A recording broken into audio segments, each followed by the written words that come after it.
Good morning everyone.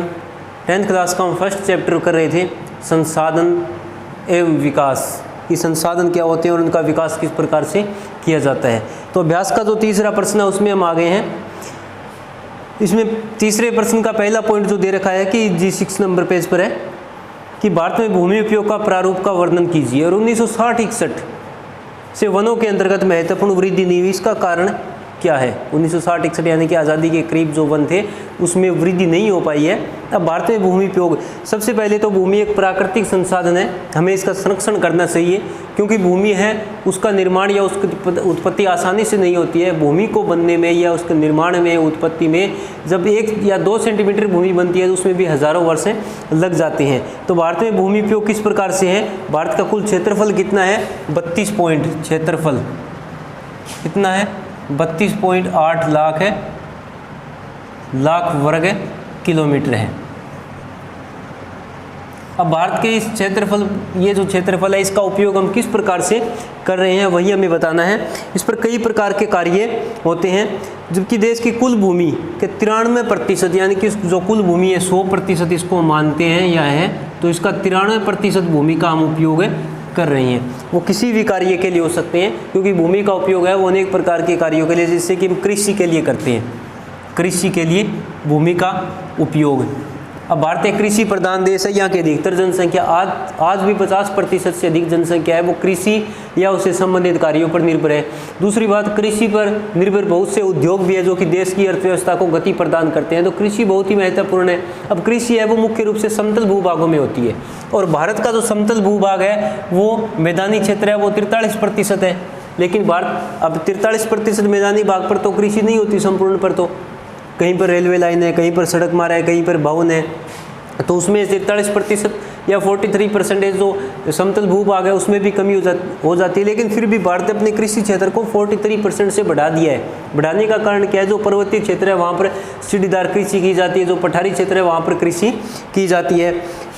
तो भारत का कुल क्षेत्रफल के 51% भाग पर, कितने भाग पर 51% भाग पर जो कृषि की जाती है, इसमें 46% भाग ऐसा है जिसमें शुद्ध रूप से फसलें बोई जाती है। जो 4% है उसमें कभी कभी कृषि की जाती है, जबकि 46% भाग ऐसा है जहाँ पर नियमित रूप से कृषि उत्पादन किया जाता है। अब 1% भाग पर क्या है, फलों की खेती है।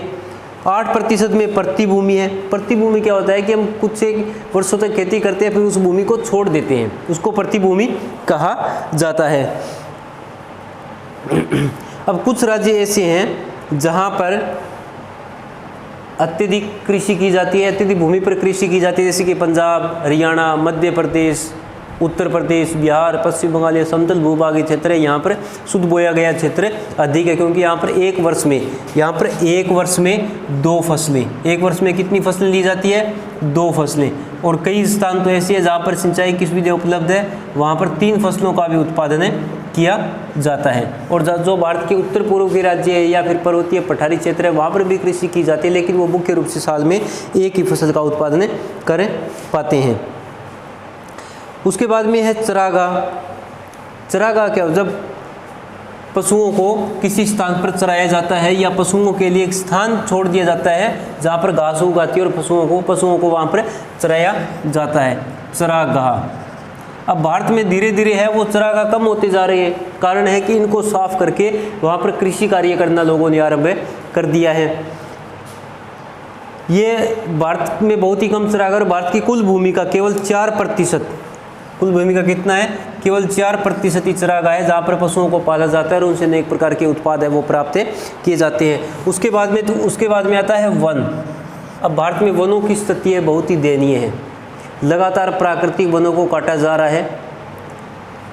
अब वनों में है कि भारत की 22% भूमि पर वन है। कितनी भूमि पर 22% भूमि पर वन है, जबकि भारत के कुल किसी भी देश के कुल 33% भाग पर वन होने चाहिए। ऐसा माना जाता है जो पर्वतीय क्षेत्र होते हैं, पर्वतीय क्षेत्र होते हैं वहाँ पर 60% भाग पर वन होने चाहिए और जो मैदान है वहाँ पर 20% भाग पर वन होने चाहिए। तो दोनों में ही भारत पिछड़ा हुआ है। भारत के पास कुल 33% वन होना चाहिए, जो कि 22% है, जो कि भारत के लक्ष्य से बहुत अधिक, और सरकार के द्वारा कोशिश भी की जाती है लगातार वन क्षेत्र को बढ़ाने की। लेकिन जैसे जैसे जनसंख्या बढ़ रही है, लोगों की आवश्यकताएं बढ़ रही है, आवश्यकताओं की पूर्ति करने के लिए वनों को काटा जा रहा है। अब इसमें उद्योगों के लिए भी वनों को काट लिया जाता है, क्योंकि लकड़ियों से अनेक प्रकार के उत्पाद बनते हैं, या फिर जो वन्य क्षेत्र है उनको साफ करके कृषि के लिए या घर बनाने के लिए, उद्योग लगाने के लिए भी उस भूमि को प्रयोग किया जा रहा है। लगातार वनों की स्थिति है वो दयनीय है। उसके अलावा जो उद्योग है, व्यापार है, उसके अलावा भारतीय भूमि का या भारत के जो स्थल भाग है उसका उद्योग, व्यापार, परिवहन, उद्योग, व्यापार, परिवहन और मानव आवास, इनके लिए भी भूमि का उपयोग किया जाता है। अब व्यापार के लिए, उद्योग के लिए देखते हैं, जब हम किसी स्थान पर उद्योग लगाते हैं तो भूमि की आवश्यकता पड़ती है, तो वहाँ पर उद्योग लगाने के लिए, अगर उद्योग, वैसे तो उद्योग है वो बंजर भूमि में लगाने चाहिए, लेकिन इसके अलावा वहाँ पर अनेक वस्तुएं देखी जाती है, जैसे कच्चे माल की आपूर्ति हो पाएगी, नहीं हो पाएगी, पानी की सुविधा है, बैंकिंग की सुविधा है, श्रमिकों की सुविधा है, तो उद्योगों के लिए भूमि का उपयोग। व्यापार में वस्तुओं को एक स्थान से दूसरे स्थान पर लेकर जाते हैं, वहाँ पर वस्तुओं को एक स्थान पर इकट्ठा किया जाता है, तो उसके लिए स्टोर आदि की आवश्यकता होती है, तो फिर वहाँ पर भूमि का उपयोग आवश्यक हो जाता है। परिवहन के साधनों में सड़क मार्ग, रेल मार्ग, जल मार्ग और वायु मार्ग, 4 मुख्य रूप से 500 पाइपलाइन भी है, लेकिन इसमें मुख्य रूप से सड़क मार्ग और रेल मार्ग के लिए, परिवहन रेलवे लाइन बिछाने के लिए, सड़कें बनाने के लिए भूमि की आवश्यकता होती है। और मानव आवास, जैसे जैसे जनसंख्या बढ़ती जा रही है, मानव आवास की आवश्यकताओं की पूर्ति करने के लिए भी भूमि का उपयोग लगातार बढ़ रहा है। अब इससे क्या होता है कि जब लगातार भूमि का उपयोग बढ़ रहा है तो पर्यावरण संतुलन में है उसमें भी गिरावट आ रही है, क्योंकि भूमि कहाँ से आएगी, या तो हम वनों को काटेंगे, मुख्य रूप से वनों को साफ करके वहाँ पर भी उद्योग लगाए जाते हैं, या व्यापार के लिए या परिवहन के लिए, इसलिए तो धीरे धीरे वन कम होते जा रहे हैं, तो अनेक प्रकार के जीव जंतु है वो नष्ट हो जाते हैं, अनेक प्रकार की प्राकृतिक वनस्पति नष्ट हो जाती है, तो पारिस्थितिकी संतुलन है वो बिगड़ जाता है और उसका अंजाम मनुष्य को भुगतना पड़ता है। वनों के अधीन भूमि में कम वृद्धि, अब वनों के अधीन कम वृद्धि कैसे हो रही है, क्योंकि सरकार द्वारा कोशिश की जा रही है कि लगातार वन लगाई जाए, लेकिन जनसंख्या इतनी अधिक गति से बढ़ रही है, वनों को इतनी तेज़ी से काटा जा रहा है, क्योंकि एक वृक्ष को बढ़ने में कम से कम 20 वर्ष का समय लगता है, और एक पौधे को काटने में आजकल मशीनों के द्वारा 20 मिनट का भी समय नहीं लगता, तो इसलिए लगातार है वो वन कम होते जा रहे हैं। दूसरा, इसमें तीसरे प्रश्न का दूसरा पॉइंट है कि प्रौद्योगिकी का विकास या तकनीक का विकास और आर्थिक विकास दोनों के बारे में बताना है। प्रौद्योगिक या फिर तकनीक, प्रौद्योगिक या फिर तकनीकी विकास, तकनीकी विकास भी बोल सकते हैं हम इसको, तकनीकी विकास या टेक्नोलॉजी डेवलपमेंट, जो भी आप बोलना चाहो, लिखना चाहो लिख सकते हो। तो मनुष्य ने आजकल हर क्षेत्र में नई नई खोज करना आरंभ कर दिया है, प्रगति की है, इसके फलस्वरूप उत्पादन की गति बढ़ गई है। वस्तुओं का उत्पादन जो कि मनुष्य की आजीविका के लिए काम आते हैं, उन वस्तुओं का उत्पादन बढ़ गया है, क्योंकि लगातार जनसंख्या है वो तीव्र गति से बढ़ती जा रही है, तो उसकी आवश्यकताओं की पूर्ति भी मुश्किल हो गई है। तो जनसंख्या बढ़ने के कारण वस्तुओं का उत्पादन बढ़ाना भी ज़रूरी हो गया है। इसके अतिरिक्त हमने क्या किया है कि उपभोग की प्रकृति बदल गई है। पहले जो है वो निम्न वस्तुओं को भी प्रयोग कर लिया जाता था, लेकिन आज के समय में अच्छी गुणवत्ता या अच्छी क्वालिटी की वस्तुओं का प्रयोग किया जाता है। अब अच्छी क्वालिटी की वस्तुओं को बनाने के लिए तकनीक या प्रौद्योगिकी की आवश्यकता पड़ती है, नई नई खोज की आवश्यकता हो रही है, इसलिए नई नई तकनीक का विकास हो पाया है। और इससे क्या होता है कि हमारे संसाधनों पर लगातार बोझ भी बढ़ रहा है, क्योंकि संसाधन है वो सीमित होते हैं, संसाधन सीमित होते हैं, लेकिन जनसंख्या के बढ़ने संसाधनों का अत्यधिक तीव्र गति से प्रयोग हो रहा है। उसके बाद में है आर्थिक विकास। उसके बाद में क्या है? आर्थिक विकास। अब आर्थिक विकास है वो आय से संबंधित है या फिर जीवन यापन से संबंधित है, कि आज के समय में सभी देशों के बीच में एक दूसरे से आगे निकलने की होड़ लगी हुई है, कंपटीशन हो गया है कि सभी देश या कोई भी क्षेत्र है वो बहुत ही जल्दी या अचानक से अपना आर्थिक विकास करना चाहता है, चाहे वो तरीका कोई भी हो। उससे चाहे संसाधनों का नुकसान हो, चाहे प्रकृति से छेड़छाड़ हो, चाहे पारिस्थितिकी संतुलन बिगड़े, कोई मतलब नहीं है, लेकिन अपना आर्थिक विकास जरूरी हो गया है। तो सभी देशों में एक दूसरे से आगे निकलने की, एक दूसरे से अधिक आर्थिक विकास करने की एक होड़ सी लगी हुई है और सभी अपनी अर्थव्यवस्था को मजबूत बनाने में लगे हैं और लगातार उद्योगों का विस्तार कर रहे हैं। अब उद्योगों का विस्तार करेंगे तो पर्यावरण प्रदूषण भी होगा, भूमि का उपयोग भी होगा, जो कि पारिस्थितिकी संतुलन को बिगाड़ देता है। अब इससे संसाधन का अधिकतर उपभोग हो रहा है, अधिक से अधिक संसाधनों का उपयोग हो रहा है, उसका प्रयोग कर रहे हैं। दूसरी ओर जो विकसित राष्ट्र है वो अपने आर्थिक विकास से प्राप्त धन दौलत में और अधिक वृद्धि करना चाहते हैं। अब दो प्रकार के देशों को दो श्रेणियों में बांटा जाता है, एक होता है विकसित देश और दूसरा है विकासशील देश। अब भारत है वो किस में आता है? विकासशील में आता है। यूएसए, संयुक्त राज्य America, Canada, Britain, France, Germany, ये किस में आते हैं? विकसित देशों में। इनके पास प्रौद्योगिकी अधिक है, टेक्निक अच्छी है, तो अपनी टेक्निक का लगातार प्रयोग करके आर्थिक विकास को बढ़ावा देना चाहते हैं और संसाधनों का उपयोग भी कर रहे हैं। भारत जैसे देशों के पास में टेक्निक नहीं है, संसाधन तो है लेकिन प्रौद्योगिकी या तकनीक नहीं है, तो वो क्या करते हैं कि ये जो विकसित देश और विकासशील देश में अंतर क्या है कि विकसित देश है वो कम संसाधनों से अधिक वस्तुओं का उत्पादन कर लेते हैं, जबकि विकासशील देशों के पास प्रौद्योगिकी है कम, तकनीक कम है, तो ये अधिक संसाधनों से कम वस्तुओं का प्रयोग कर पाते हैं। दोनों में ये अंतर उत्पन्न हो रहा है।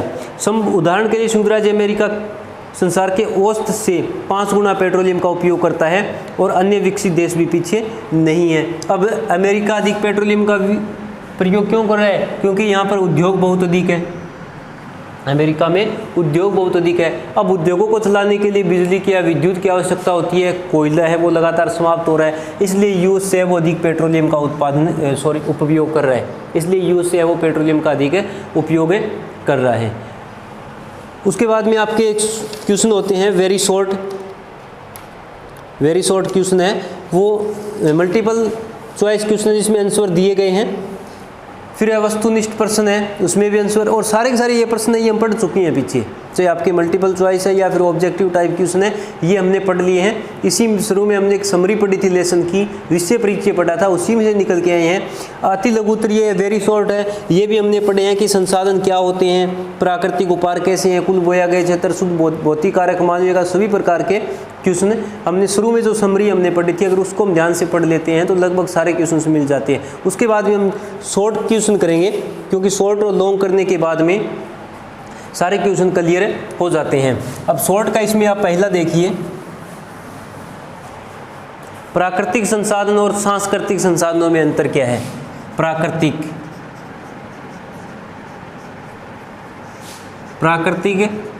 संसाधन और ये कौन सा है? मानव निर्मित संसाधन, मानव निर्मित संसाधन। प्राकृतिक संसाधन ये शॉर्ट है, शॉर्ट क्वेश्चन हम पढ़ रहे हैं, शॉर्ट का पहला है। अब प्रकृति का समझ रहे हैं हम, ऐसे संसाधन या ऐसी वस्तुएं जो प्रकृति द्वारा बनाई जाती है, जिनको बनाने मनुष्य का कोई हाथ नहीं होता है, प्रकृति का उपहार है। मानव निर्मित वो वस्तुएं या वो संसाधन जो मनुष्य के द्वारा बनाए जाते हैं वो मानव निर्मित कहलाते हैं। अब ये प्रकृति से हमें प्रत्यक्ष रूप से प्राप्त होते हैं, सीधे प्राप्त होते हैं, जबकि मानव निर्मित मनुष्य के द्वारा बनाए जाते हैं। प्रकृति में जल, वायु, खनिज, वन आदि प्राकृतिक है, जबकि यहाँ पर जो मनुष्य द्वारा चाहे उद्योग है, मशीनरी है, अनेक प्रकार के विज्ञान है, भवन है, ये सभी के सभी है मनुष्य के द्वारा बनाए जाते हैं। प्राकृतिक संसाधनों के विकास के लिए मानव निर्मित संसाधनों का ये जरूरी है कि प्राकृतिक संसाधनों का विकास तभी किया जा सकता है जब मानव निर्मित संसाधन है। एग्जाम्पल के तौर पर तकनीक का विकास किसने किया? मनुष्य ने किया। इस तकनीक के दम पर ही हम प्राकृतिक संसाधनों का ठीक से उपयोग कर सकते हैं। इनको दो भागों में बांटा, जैविक और अजैविक। जैविक और अजैविक क्या होते हैं? जिनमें जैव संसाधन या जिनमें जीवन होता है, जो पेड़ पौधे और जीव जंतुओं जिनमें जो श्वास लेते हैं। अजैविक क्या होते हैं? जिनमें जीवन नहीं होता, जैसे कि धातुएं, मृदा आदि, जिनमें जीवन नहीं होता। इन संसाधनों का कोई वर्गीकरण नहीं है, ये असीमित है। मानव निर्मित संसाधन असीमित है, ये बनाए जा सकते हैं, लेकिन ये प्राकृतिक संसाधन है सीमित है।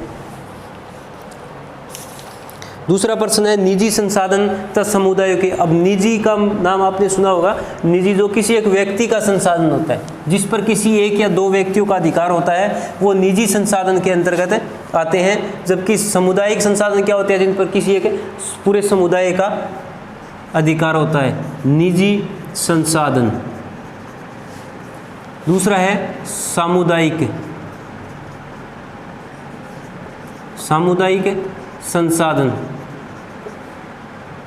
अब निजी संसाधन क्या होते हैं, जिन पर किसी एक व्यक्ति का स्वामित्व या दो व्यक्ति या चार व्यक्ति का स्वामित्व होता है। जहाँ पर यहाँ पर लिखा हो कि एक व्यक्ति, दो व्यक्ति या तीन व्यक्ति, उनके पूरी डिटेल दी हो किन लोगों का ये संसाधन है, उन लोगों का इस पर स्वामित्व है। सामुदायिक का ये पूरे समुदाय का स्वामित्व होता है। सामुदायिक में जैसे कि तालाब है, गाँव में आसपास पड़ी भूमि है, सड़कें हैं, या फिर जो पंचायत की भूमि है, इस जो सरकारी वस्तुएं हैं, वो सारी की सारी समुदाय के अंतर्गत आती हैं। उसके बाद में है राष्ट्रीय संसाधन और अंतर्राष्ट्रीय संसाधन। अब राष्ट्रीय और अंतर्राष्ट्रीय समझ सकते हैं। राष्ट्रीय में क्या होता है कि किसी एक देश, राष्ट्रीय संसाधन क्या होते हैं, जो किसी एक देश के संसाधन होते हैं, किसी एक देश का उस पर अधिकार होता है, वो राष्ट्रीय होते हैं। अंतर्राष्ट्रीय जो सभी देशों का उस पर अधिकार होता है, वो अंतर्राष्ट्रीय संसाधन के अंतर्गत आते हैं। जिस पर कि किसी एक देश का अधिकार ना होकर सभी देशों का अधिकार हो, वो अंतर्राष्ट्रीय संसाधन कहलाते हैं। अब राष्ट्रीय संसाधन देखते हैं इसमें कि ये सभी संसाधन है वो राष्ट्र की संपत्ति होते हैं। राष्ट्र यानी कि जैसे कि भारतीय सरकार को लोकहित के लिए, लोगों के कल्याण के लिए निजी संपत्ति प्राप्त करने का भी कानूनी अधिकार है। उदाहरण के लिए सरकार को जैसे सड़क है, नहर है, रेल मार्ग आदि के निर्माण के लिए किसानों की भूमि का अधिग्रहण कर सकते हैं। राष्ट्र यानी कि एक देश के संसाधन। अब निजी संपत्ति प्राप्त करने का कानूनी अधिकार है। अब कई बार सरकार देश में किसी प्रकार की आपदा आ जाती है, तो सरकार है लोगों के पास जो निजी संसाधन होते हैं वो अपने अधिकार में ले सकती है। इसी प्रकार से सड़क बनाती है, नहर बनाती है, कोई सरकारी उद्योग लगाती है जो कि समुदाय के काम आए, उसके लिए किसानों की भूमि है, उसका अधिग्रहण का मतलब अपने अधिकार में ले सकती है। हाँ, उसके लिए उचित मुआवजा है सरकार को, किसानों को सरकार के द्वारा किसानों को दिया जाता है। इसी प्रकार देश की जो राजनीतिक सीमाएं होती है, जैसे भारत की भी अपनी राजनीतिक सीमाएं, उसके अंदर चाहे जल संसाधन है, वन संसाधन है, सभी का अधिकार, सभी पर अधिकार है, वो एक राष्ट्र का यानी कि भारत का है। दूसरा देश है उस पर अपना अधिकार नहीं स्थापित कर सकता है कि भारत के आंतरिक भाग में जो जलीय क्षेत्र है, वन क्षेत्र है या भूमि है, उस पर हमारा अधिकार, ऐसा नहीं है, क्योंकि वो भारत की संपत्ति, एक राष्ट्र की संपत्ति है। अंतर्राष्ट्रीय संसाधन वो होते हैं कि ऐसा संसाधन या वस्तु जिस पर सभी देशों का अधिकार होता है, जैसे कि जल है, समुद्र है। अब समुद्र की हम बात करते हैं तो कुछ संसाधनों का, अंतर्राष्ट्रीय संसाधनों का नियंत्रण होता है। उदाहरण के लिए खुले समुद्री क्षेत्रों में, अब समुद्र के अंदर जितने भी संसाधन है, कोयला नहीं, उसमें पेट्रोल, प्राकृतिक गैस या अनेक प्रकार के खनिज जो मिलते हैं समुद्रों के अंदर, वो सभी देशों का अधिकार है। किसी भी देश के पास टेक्निक है या प्रौद्योगिकी है, उनका विकास कर सकता है, उनको निकाल सकता है। संभाव्य और विकसित संसाधन।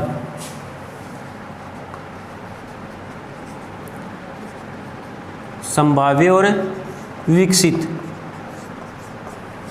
अब संभाव्य संसाधन क्या होते हैं कि वे संसाधन की खोज तो हो चुकी है, ऐसे संसाधन। संभाव्य संसाधन क्या है, जिनकी खोज तो हो चुकी है लेकिन अभी भी उनका उपयोग नहीं किया जा रहा है, अभी भी उनका उपयोग नहीं किया जा रहा है। अब उदाहरण के लिए राजस्थान और गुजरात में पवन ऊर्जा, कहाँ पर है, राजस्थान गुजरात दोनों में क्या खोज हो चुकी है, पवन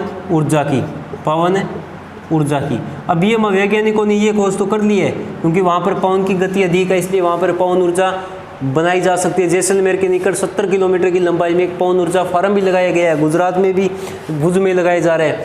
लेकिन अब वो संभाव्य है, लेकिन पूरी तरह विकास क्यों नहीं हो पा रहा है, कारण क्या है। संभाव्य है, वहाँ पर संभावना है पवन ऊर्जा की, कोशिश भी की जा रही है, लेकिन पूरी तरह उनका विकास क्यों नहीं हो पाया, क्योंकि या तो प्रौद्योगिकी नहीं है या फिर उसके लिए पैसे नहीं है।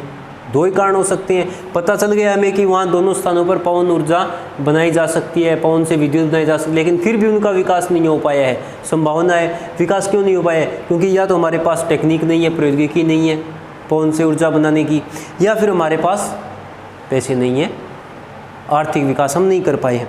दूसरा है विकसित संसाधन। अब ऐसे संसाधन जिनका हमें पता लग चुका है, इनकी मात्रा का पता लग चुका है कि कितने टन, जैसे कि भूमि के अंदर इस भूमि में कोयला है, यहाँ पर कितना है, 150 है, 200 है, 300 टन है, कितने टन है कोयला है, इनकी मात्रा भी निर्धारित की जा चुकी है। भंडार और संचित कोष,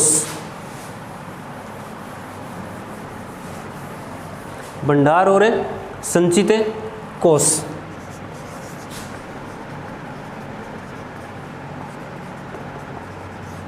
संचित कोष।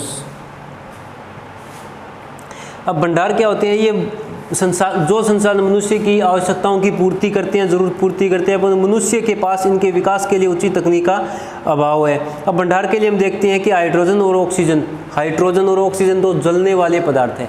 हाइड्रोजन और ऑक्सीजन ज्वलनशील गैसों का मिश्रण है और ये ऊर्जा का बहुत बड़ा स्रोत है। अब हमारे पास ऑक्सीजन भी है, ऑक्सीजन है क्योंकि ऑक्सीजन हवा में है, हाइड्रोजन भी है,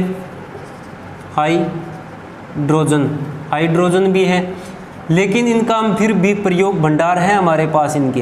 क्यों भंडार क्या है? क्यों वायुमंडल में है दोनों ही है, फिर भी हम इनका प्रयोग नहीं कर पा रहे, इनका विकास नहीं कर पा रहे हैं। क्यों? क्योंकि हमारे पास टेक्निक नहीं है, प्रौद्योगिकी नहीं है। उसके बाद में दूसरा है संचित कोष। अब संचित कोष है वो किसी भी संसाधन का अंश है जिसका उपलब्ध तकनीक से उपयोग तो किया जा सकता है, परंतु भविष्य की ज़रूरतों को ध्यान में रखते हुए इनका प्रयोग नहीं किया जाता। अब भंडार क्या है कि भंडार हमारे पास दो चीज़ों का है, लेकिन फिर भी इनका उपयोग नहीं कर पा रहे। कारण है तकनीक या टेक्निकल प्रॉब्लम या फिर प्रौद्योगिकी। संचित कोष हमें पता है कि हमारे पास कितने संसाधन हैं, हम इनका उपयोग कर सकते हैं। जैसे कि कोयला है, अब हमें पता है कोयले का कि हमारे पास कितने टन कोयला है, हम इसका उपयोग कर सकते हैं, फिर भी इसका उपयोग नहीं कर रहे हैं। कारण क्या है? क्योंकि आने वाली पीढ़ी के लिए या आने वाले समय के लिए इसको बचा कर रखना है, वो संचित कोष के अंतर्गत आता है। संसाधनों के अत्यधिक उपभोग से क्या समस्या उत्पन्न हुई है? उपयोग या उपभोग से। अब संसाधन लगातार हम उसका उपयोग करते हैं तो जीव जंतुओं और पौधों की कई प्रजातियां लुप्त हो जाती है, लगातार भूमि का प्रदूषण हो रहा है, वायुमंडल में अनेक प्रकार की विषैली गैसें हैं उनका उत्पादन हो रहा है, लगातार खनिज जैसे संसाधन हैं वो समाप्त हो रहे हैं। आने वाले समय में सबसे बड़ी मनुष्य के लिए प्रॉब्लम या समस्या उत्पन्न कर सकते हैं। तो आपको ये शॉर्ट के 6 क्वेश्चन तक हमने किए, वेरी शॉर्ट आपको सारे करने हैं। अच्छे से आप क्वेश्चन को समझने की कोशिश करना। सबसे पहले आप क्वेश्चन को समझो, उसके बाद में 2 या 3 बार आप आंसर को पढ़ो, आसानी से याद हो जाएंगे। जो लिखने होंगे, राइट करने होंगे, आपको ग्रुप में बता दिया जाएगा कौन कौन से क्वेश्चन राइट करने हैं। फिर भी अगर किसी प्रकार की कोई समस्या आती है, किसी क्वेश्चन में समस्या आती है, तो आप सीधे पूछ सकते हो कि इस क्वेश्चन में ये समस्या आ रही है।